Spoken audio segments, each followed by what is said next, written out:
Last week you mentioned you don't know why people demonize socialism. I was really taken aback at that statement. Oh, Jesus Christ.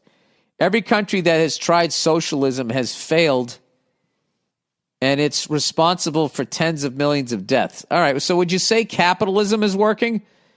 And it is not, when what is it, 99% of the wealth is in fucking 2% of the people's hands? All of these tent cities, you're telling me this is working? You don't think capitalism is responsible for tens of millions of deaths? Anyway, Russia, Germany, China, Cuba, and most recently Venezuela have tried, or right now are socialist countries. As far as I know, whatever Cuba was trying to do, we prevented them from doing with a fucking embargo or whatever the hell we did. We've been fucking with them for 60 years. So I think you're looking at what a lot of people do is you look at your own country through rose-colored glasses the same way you look at your own sports team like, oh, my team doesn't cheat, but your team does. You're really sort of looking the other way with what capitalism has done to other countries.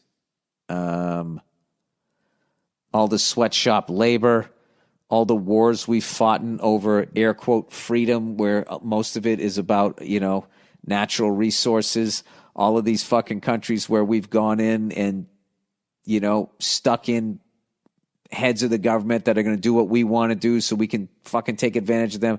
To sit there and look at capitalism like it's, I don't know, dude. All right, I took off my Birkenstocks. I'm going to read the rest of this here. Okay, socialism all starts the same way. Create a boogeyman like corporations, the rich, or a race.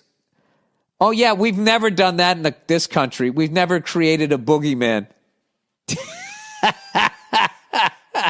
There's never, Jesus Christ, buddy.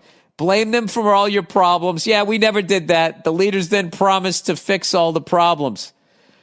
Oh, boy. Slowly, the government starts to control every aspect of your life. Why does this sound so familiar? Promise that aren't they recording all our phone conversations now? And we're slowly on our way to getting microchipped. Promise that everybody will have the same equity and outcome. This creates mediocrity, loss of the middle class. Loss of the middle class. Where have I seen that before? Of innovation, corporations are buying houses now.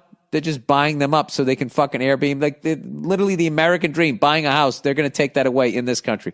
That reduces the tax money coming out into the government. Buddy, I can't fucking read all of this horse shit. This is everything that we're doing too. Capitalism. Okay, I'll get to the end here. Capitalism. Now, you know what? Let's just read all of this because it's fucking hilarious that he's acting like none of this is happening in this country. And you know what's funny about people? You don't like it, get the fuck out of here. This is my favorite thing ever.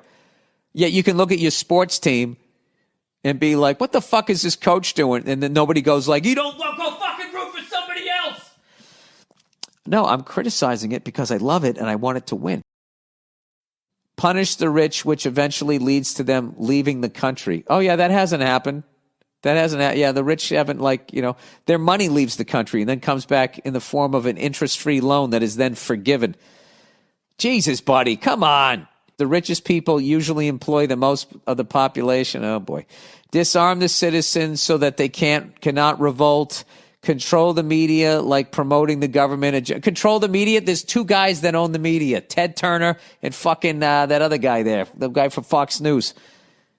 That's why we're Hatfields and McCoys right now. Disarm the citizens so they cannot revolt. Control the media, like promoting the government agenda with propaganda, then censorship of all their other ideas. Yeah, creating areas where you can only protest, which are down and around the corner, away from the fucking media. Yeah, okay. Eventually, all rights are taken away. Dissenters, journalists, and politicians, oppositions are jailed or executed. Eventually, the leaders will become exactly what they originally campaigned against. Jesus Christ, buddy. I've forgotten what you're...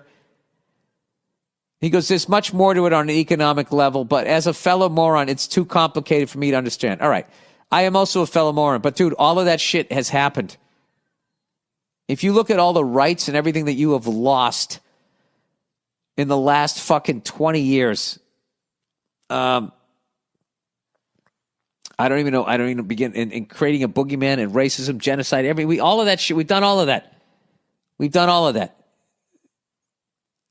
You know, when I was a kid, there was rules on media ownership. No one person could own any 7. It was rules of 7. No one person can own 7 radio stations, newspapers, TV stations, blah, blah, blah, blah, blah, in one market, because they knew if you owned all of that, if you control the media, you control thought. And yet they've let Ted Turner and that fucking, I want to say Ralph Nader, Rupert Murdoch, do exactly that.